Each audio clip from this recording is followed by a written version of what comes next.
오늘은 대명사에 대해서 학습을 합니다. 대명사는 가르치는 선생님 입장에서는 이게 그렇게 어렵나라는 생각을 좀 많이 하게 돼요. 잘 이해할 수 있는 개념이지 않을까라고 생각을 하는데요. 이상하게도 이걸 배우는 학생들은 조금 많이 어려워하더라고요. 그 이유 자체가 대명사의 의미 자체가, 구체적인 의미 자체가 명확하지 않고 변하는 특성이 있기 때문에 그런 것 같습니다. 기초 개념부터 정확하게 한번 살펴보고요. 그 다음 대명사의 심화되는 부분까지 살펴보고 수사를 간단하게 보도록 하겠습니다.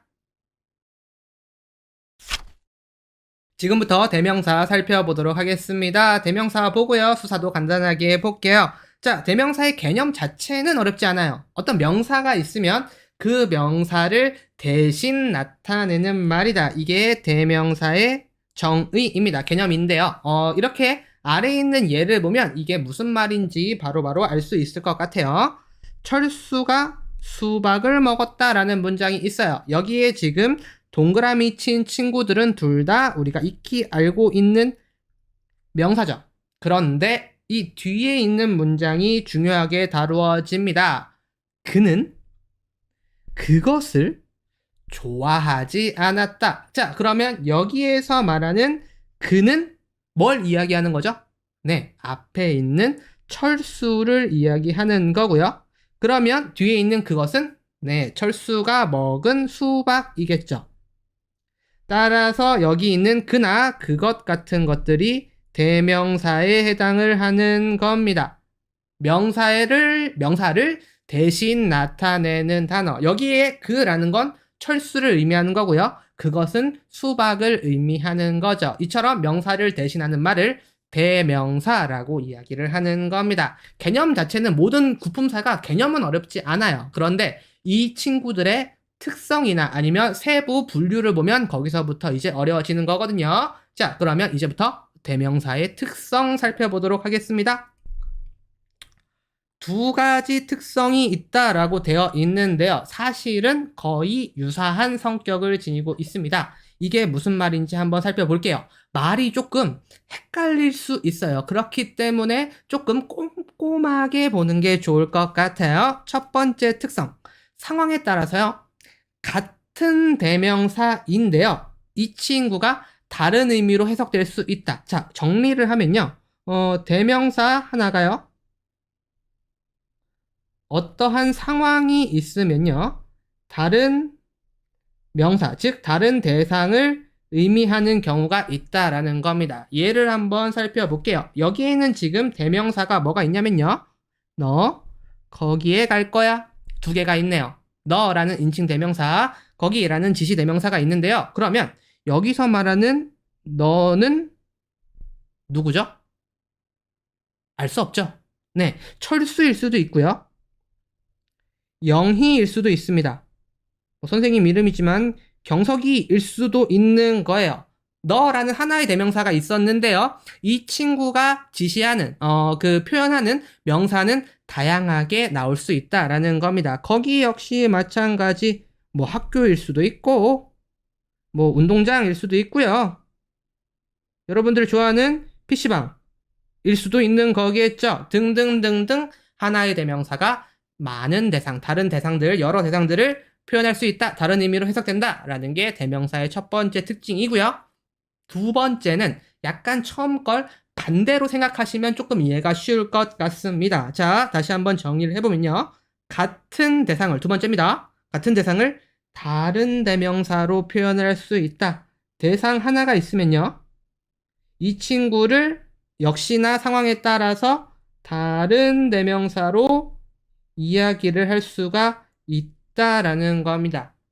약간 모호하면요. 예부터 살펴보는 게 좋습니다. 자, 철수가 이야기하네요. 나는 이것이 좋아. 일단 여기에 대명사부터 다 체크를 해볼게요. 나, 이것, 너, 그것. 얘네들이 지금 대명사인 겁니다. 각각의 의미를 살펴보면요. 철수가 이렇게 얘기했지. 나는 이것이 좋아. 그럼 여기서 말하는 철수가 말하는 나는 누굴 얘기하죠? 네, 철수를 이야기하는 겁니다. 자, 철수가 있고요.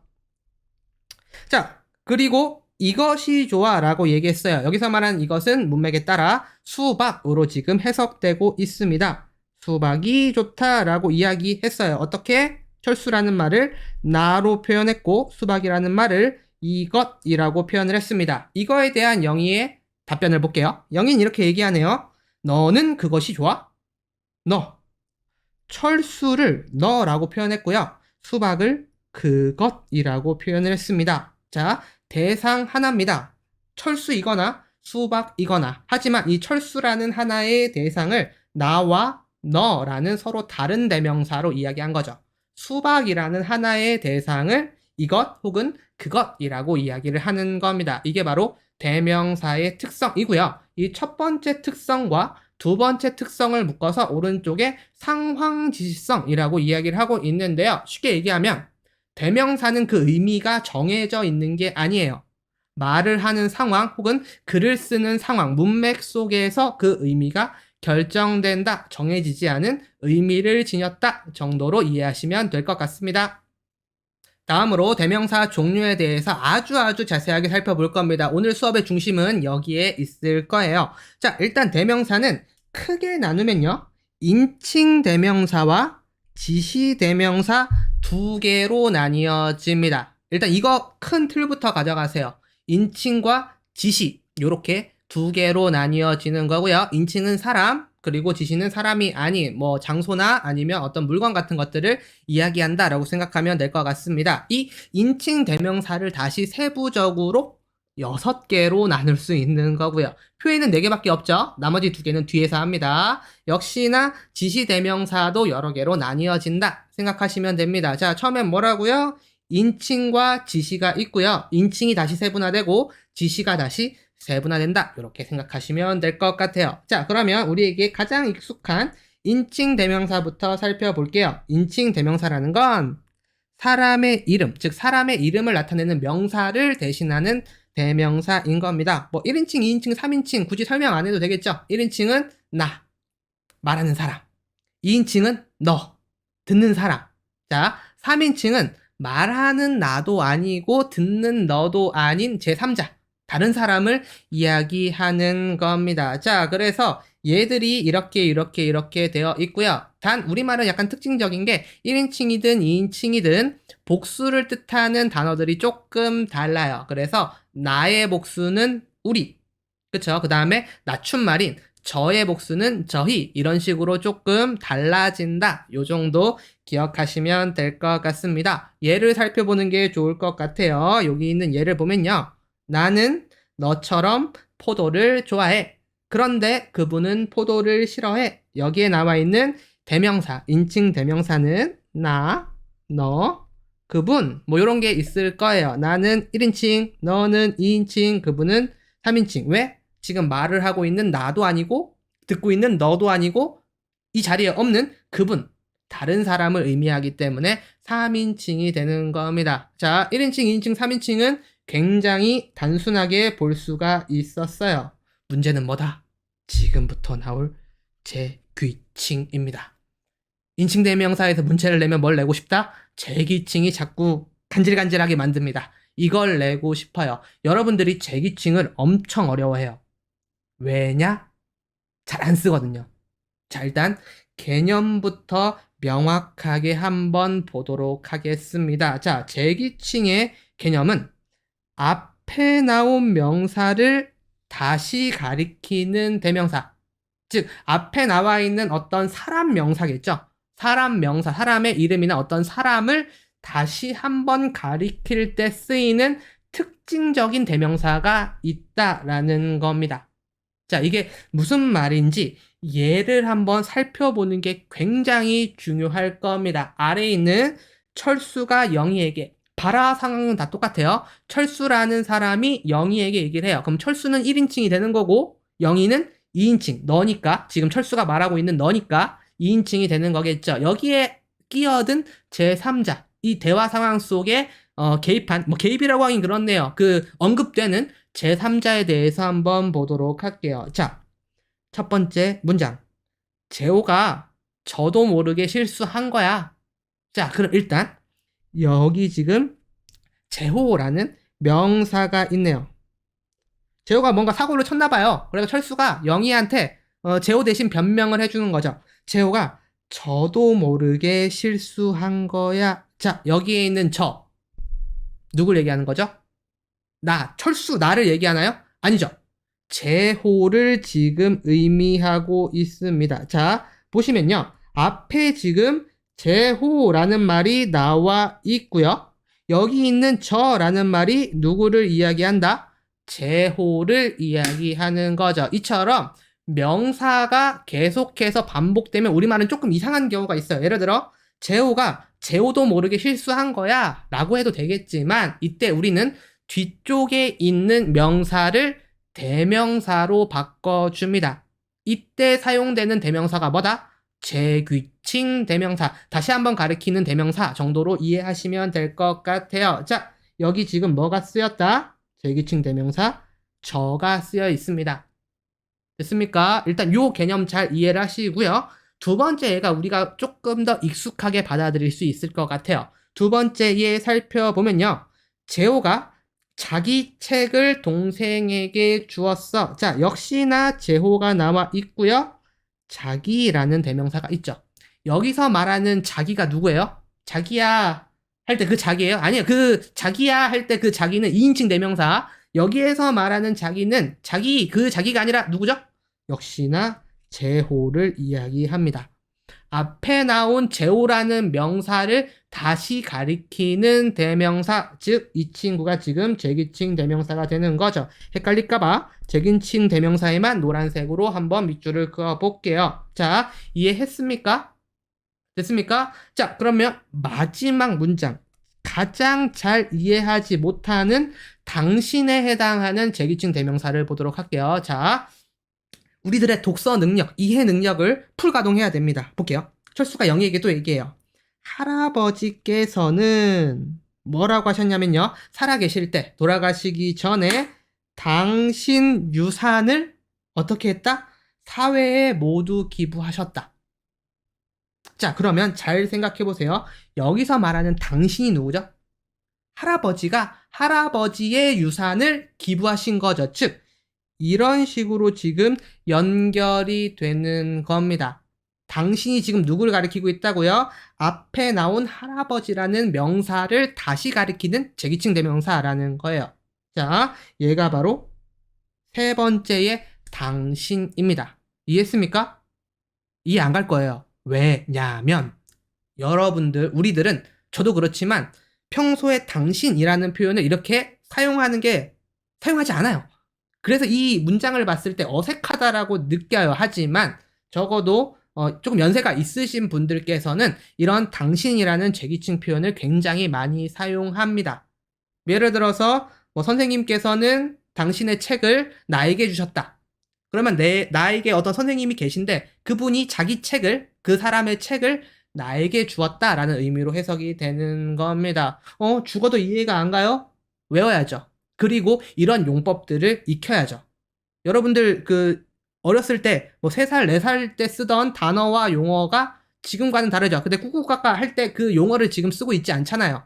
엄마 밥 이런 용어를 지금 아마 안 쓸 겁니다. 여러분들이 이제 중학생, 고등학생이 됐고 성인이 이제 될 준비를 하고 있다면 이런 당신의 재기칭 용법도 어느 정도는 알아두셔야 될 거예요. 자, 이 예문 잘 기억을 해두시고요. 가장 내고 싶은 건 뭐다? 역시나 당신과 관련되어 있습니다. 단, 이 재기칭에서 주의할 게 하나 있는데요. 꼼꼼하게 한번 읽어볼게요. 재기칭 대명사의 경우 말하는 사람, 듣는 사람을 가리키는 게 아니므로 본질적으로는 3인칭 대명사입니다. 말을 하는 사람과 듣는 사람을 얘기하는 게 아니기 때문에. 하지만 재기칭 대명사 저라는 말 같은 경우에는 1인칭의 낮춤 대명사인 저와 형태가 같다라는 거예요. 무슨 의미인지 알겠습니까? 1인칭으로 얘기하면 이런 거죠. 저는 공부를 잘 못해요 라고 하면 1인칭이죠.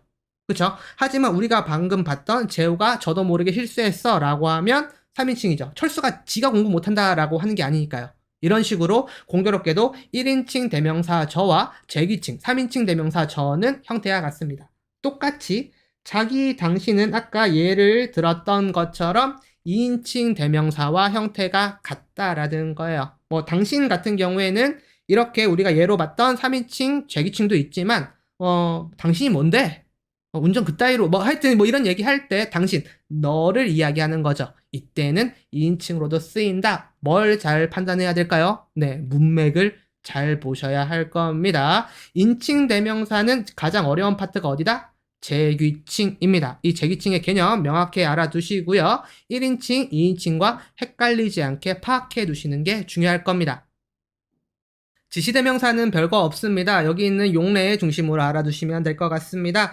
아까 봤던 인칭 대명사는 사람의 이름을 대신한다면 지시대명사는 사물이나 어떤 장소의 이름을 대신한다라고 기억해 두시면 될 것 같습니다. 자, 그러면 이 지시대명사에 대해서 지금부터 살펴볼게요. 일단 사물의 이름을 대신 가리키는 지시대명사, 예를 들어 이것, 그것, 저것, 뭐 너무나 익숙하죠. 우리가 평소에 그냥 말을 할 때는 이것이라는 표현보다는 뭐 이거, 그거, 저거 뭐 이렇게 얘기하는데요. 문장에서는 주로 글에서는 이것, 그것, 저것 이렇게 나타나는 거고요. 장소의 이름을 대신 가리키는 거, 여기, 거기, 저기 뭐 이런 게 있다. 이렇게 기억을 해두시면 될 것 같아요. 문장에서 이 얘들을 대명사구나 라고 잘 찾고, 그리고 얘가 사물을 나타내는지 장소를 나타내는지 정도 잘 기억해 두시면 될 것 같습니다. 자, 그럼 예를 한번 살펴볼게요. 일단 대명사가 어디 있는지 살펴봐야겠네요. 갖고 있는 책을 가리키며, 내가 갖고 있는 어떤 책을 지금 뭐 가리키면서 이것 좀 거실로 치워줄래? 자, 이것이 지금 뭘 얘기하는 겁니까? 네, 책을 얘기하는 거죠. 책 좀 치워줘 라는 거죠. 네, 이런 식으로 사물을 대신하고 있는 대명사인 거고요. 아래도 똑같네요. 어떤 저택, 그 저택이라는 건 아주 멋있는 큰 집을 얘기하는 거죠. 저기는 진짜 멋있네. 저택을 이야기하고요. 얘는 어떤 장소를 이야기한다 라고 생각을 하시면 될 것 같습니다. 지시대명사는 끝. 단, 아래에 있는 미지칭, 부정칭에서 다시 한번 인칭 대명사와 지시 대명사가 다루어질 겁니다. 이제부터 어려운 거 시작합니다. 이제 별표 3만 개 쳐야 하는 미지칭, 부정칭 나옵니다. 중학교에서 이것까지 다룰까? 조금 애매하긴 한데요. 저 같은 선생은 다룹니다. 하지만 중학생들은 이 개념 어느 정도 파악을 해두시면 될 것 같고요. 뭐 계속 반복해서 얘기하지만 고등학생들은 정확하게 알아야겠죠. 자, 미지칭과 부정칭 대명사의 개념 지금부터 살펴보도록 할게요. 이거 아주 중요한 대명사에서 가장 중요한 부분 중에 하나입니다. 자, 개념을 살펴보면요. 일단 우리는 미지, 부정이라는 말을 정확하게 몰라요. 이것부터 한번 설명을 해보면요. 미지라는 건 미지의 세계라는 말 들어봤습니까? 우리가 살아보지 못한, 예를 들어 100년 후의 미래는 미지의 세계야. 알지 못한다라는 뜻입니다. 알지 못함. 이 단어의 뜻 자체가 그거예요. 미지칭은 알지 못함, 모름이라는 뜻이에요. 그 다음 부정, 뭔가가 아니다라는 뜻이 아니라요. 정하지 않았다. 아무거나 상관없다. 정하지 않았다라는 뜻입니다. 이 뜻부터 명확하게 조금 알아둬야만 미지칭이 뭐고 부정칭이 뭔지를 파악할 수 있어요. 그냥 미지의 세계라는 단어를 머릿속에 집어두세요. 이게 조금 더 익숙하죠? 네. 모르는 세계, 모르는 어떤 것들을 가리키는 게 미지칭에 해당하는 겁니다. 보도록 할게요. 미지칭은 모르는 대상을 가리킨다. 그래서 대표적인 미지칭 대명사, 인칭과 지금 지시가 따로 나와 있죠? 인칭 대명사의 미지칭은 누구입니다. 다음, 지시 대명사는 어디가 되는 겁니다. 아래에 있는 예를 한번 살펴볼게요. 아주 이거 유명한 밈이죠. 누구인가? 지금 목소리가 조금 안 좋아서 그러는데 원래 잘하는데요. 자, 어찌됐건 누구인가? 누가 기침 소리를 내었는가? 자, 누군지 알죠? 지금 궁예 성대모사를 한번 해봤는데요. 뭐 안 똑같은 말고요. 자, 어찌됐건 여기 있는 누구? 궁예가 궁금해서 묻는 거죠. 모르는 거예요.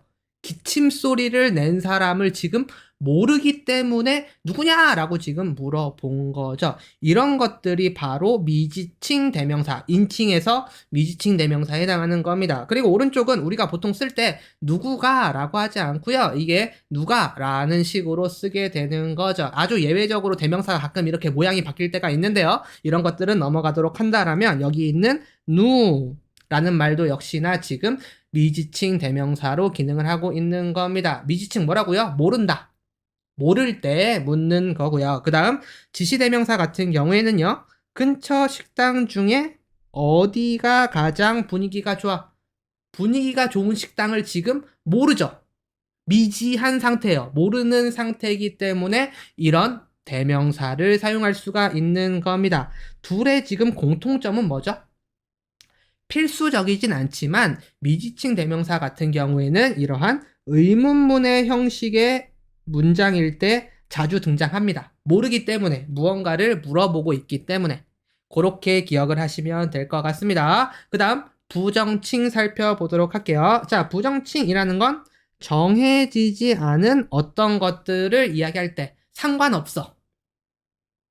이 의미를 지니고 있다라고 생각하면 될 것 같습니다. 대표적인 미지칭 대명사 인칭은 아무고요. 지시는 아무것이라고 생각하시면 되겠습니다. 역시나 예를 한번 살펴보면요. 아무나 와서 나 좀 구해줘. 나라는 뭐 1인칭 대명사도 있는데요. 우리가 지금 포인트로 볼 거는 아무죠, 아무. 누구라도 상관없다라는 거야. 정해지지 않았어. 아무나 상관없으니 나 좀 구해줘. 이게 바로 부정칭의 의미인 겁니다. 똑같습니다. 지시 대명사를 살펴보면요. 입을 만한 것 상관없으니 아무거나 갖고 와.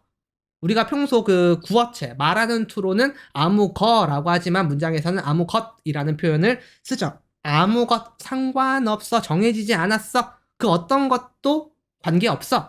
라는 의미를 지니고 있는 겁니다. 이렇게 예를 봤을 때는 별로 어렵지가 않죠. 문제는 뭐냐면 이 두 개가 나중에 헷갈려요. 섞여요. 그게 왜 그러냐면 바로 이 제일 위에 있는 이 의미. 알지 못한다, 정하지 않았다. 이 단어의 개념을 그 정의 뜻이죠. 이걸 명확하게 가져가지 않고 이걸 외우다 보면요. 나중에는 반대로 생각하는 경우가 있거든요. 미지, 모른다, 부정, 정하지 않았다. 이거부터 잡아놓고 얘들을 기억하면 됩니다. 그렇게 따지면 얘를 파악하는 건 별로 어렵지는 않다. 이렇게 생각을 하시면 될 것 같아요. 단, 이 미지칭과 부정칭, 고2 수준, 수능 수준의 언매, 언어와 매체나 수능 같은 경우에는 이것에 대한 예외적인 현상까지 조금 알아두셔야 됩니다. 무슨 말이냐면요. 미지칭 대명사가요. 우리가 지금 위에서 봤던 미지칭 대명사가 부정칭으로 사용되는 경우들이 왕왕 있습니다. 네, 어떤 규칙에 따라서요. 얘네들이 부정칭으로 쓰일 때가 있어요. 자, 그러면 아래 예를 한번 보도록 할게요. 누구라도 와서 나 좀 구해줘. 왼쪽에 봤던 얘나 응? 어딨어? 이 친구나 의미가 같죠? 그 누구든 상관없으니 나 좀 구해줘. 이때는 여기 있는 지금 누구가 미지칭 모른다라는 의미라기보다는 상관없다, 정하지 않았다, 부정칭의 의미를 지니고 있죠. 네, 이처럼 미지칭이 평서문, 의문문이 아니라 평서문으로 사용될 경우 이렇게 부정칭의 의미를 담을 때가 있습니다. 이거는 뭘로 파악을 해야 돼요? 네, 방금 얘기했지만 미지라는 의미, 단어 뜻, 부정이라는 단어 뜻을 정확히 안 다음에 이 예문에서 문맥에서 어떤 식으로 쓰이는지를 파악하는 게 중요해요. 억양에 따라서도 미지칭이 부정칭으로 쓰이기도 하거든요. 네, 그래서 그 문맥을 정확하게 파악하는 게 가장 중요할 겁니다. 자, 그래서 이 미지칭은 보통 문제집이나 교과서에서 인칭 대명사 파트에서 다루는데요. 인칭 대명사도 미지 부정이 있고요. 지시 대명사도 미지 부정이 있기 때문에 저는 따로 이렇게 다뤘습니다. 뭐 예를 들어서 위로 올라가 보면요. 인칭 대명사에 지금 표가 4개 있죠. 4개. 이렇게 4개가 있는데요. 여기에 제기칭 아래 미지칭, 부정칭 있어도 상관없어요. 헷갈리지 마시고요. 네. 그 지시든 인칭이든 그 개념은 미지칭, 부정칭에서 비슷하기 때문에 묶어놓은 것이다. 오히려 이 체계로 선생님이 한 체계로 기억하는 게 오히려 편리할 수 있습니다. 자, 여기까지가 미지칭과 부정칭에 대한 설명이었습니다. 마지막으로 수사 보도록 하겠습니다. 수사는 할 내용이 많지 않아요. 네, 대신에 나중에 관형사 배운 다음에는 조금 이제 심화되는 부분들이 있는데요. 단순히 수사의 개념 자체는 크게 어렵지가 않아요. 일단 근데 수사는 이건 기억해야 돼요. 체언이기 때문에 일단 뜻부터 가면요. 수량이나 순서를 나타내는 말들을 수사라고 하고요. 체언이기 때문에 격조사가 결합된다. 이 정도는 조금 기억을 해두시고 가는 게 좋을 것 같습니다. 자, 이건 나중에 다뤄질 거고요. 수사의 종류는 양수사와 서수사 이렇게 나뉘어집니다. 자, 양수사, 수량을 나타낸다. 서수사, 순서를 나타낸다. 뭐 수량수사, 순서수사라고 해도 되겠지만 그냥 한 글자씩 따서 양수사, 서수사 이렇게 이야기를 합니다. 자, 수량을 나타내는 양수사는 수사는 일단 고유어 계열과 한자어 계열로 나뉘어집니다. 뭐 어렵지 않아요. 고유어는 하나, 둘, 셋, 넷 등등등등.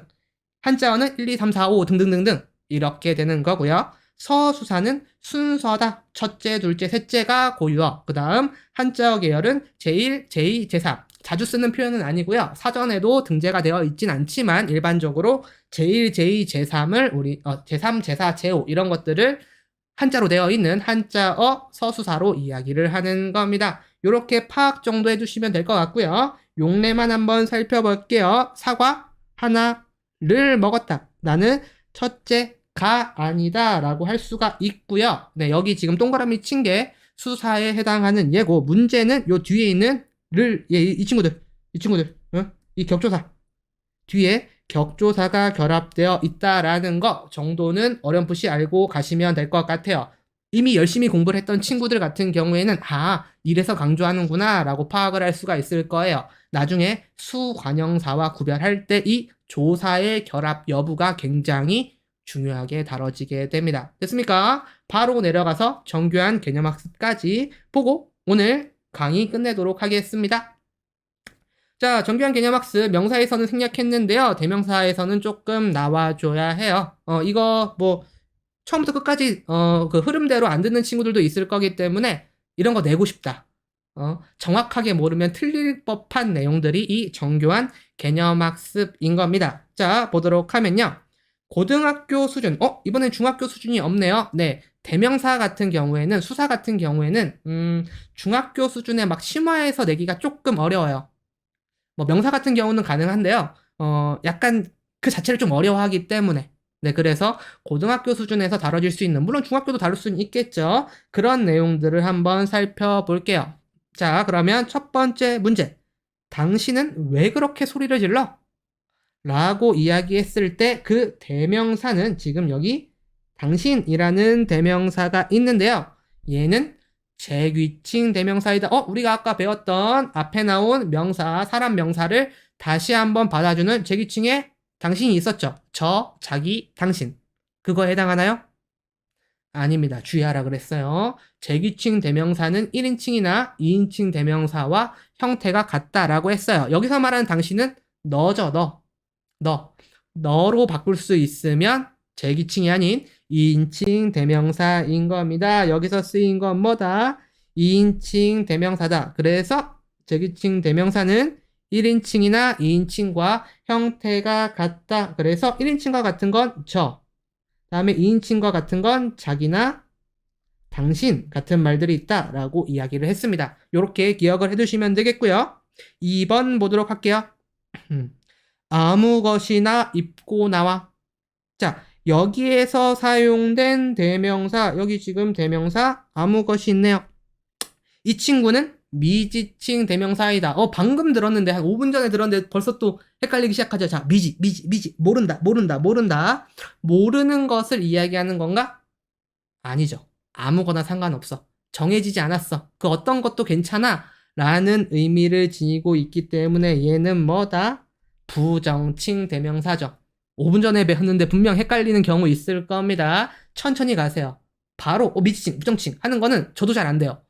저도 미지, 모르는 거, 이게 모르는 건가? 부정, 안정, 상관없다라는 건가? 이렇게 한번 떠올려 본 다음에 문제를 풀거든요. 그런 식으로 여러분들도 접근하면 될 것 같습니다. 그리고 요걸 자주 헷갈려 하기 때문에 네, 시험에서 자주 다루어진다 정도로 생각하시면 될 것 같아요.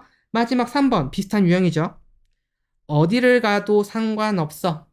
얘는 미지칭이냐 부정칭이냐 어디? 아무데나 관계없다 이런 뜻이죠. 이런 경우에는 네, 부정칭 대명사이죠. 자, 주의할 거. 지금 누구, 어디 같은 경우에는 일반적으로는 미지칭으로 사용되었습니다. 하지만 이렇게 평서문으로 문맥에 따라서 부정칭으로 사용될 수도 있다라는 거죠. 기본적으로는 미지칭 대명사입니다. 하지만 여기서는 어디를 가든 상관없다라는 뜻이기 때문에 부정칭이다라고 이야기하는 겁니다. 여러분들이 문법을 배울 때 이게 법칙, 규칙이라고 생각하다 보니까 무조건 하나의 문법적인 요소를 하나의 틀에만 끼워 넣으려고 하는 건데요. 언어라는 건 사실 그렇게 단순한 게 아닙니다. 이 예외적인 현상들까지 잘 기억을 해야만 문법을 정복할 수가 있는 겁니다. 오늘 조금 어려운 내용이었을 것 같은데요. 다음 시간에 배울 용어는 별로 어렵지 않으니까요. 다음 시간에 조금 더 릴렉스해서 즐겁게 수업하도록 합시다. 벌써 품사 3개를 배웠어요. 구품사 기준으로 명사, 대명사, 수사. 중간중간 짤로 클립으로 요걸 봐도 좋겠지만 처음부터 끝까지 흐름 잘 따라오면 문법 실력 확실하게 기를 수 있도록 준비하고 수업하고 있으니까요. 처음부터 정주행 해주시고요. 역시나 오늘도 구독 부탁드립니다. 다음 시간 동사, 형용사로 돌아오도록 하겠습니다. 안녕.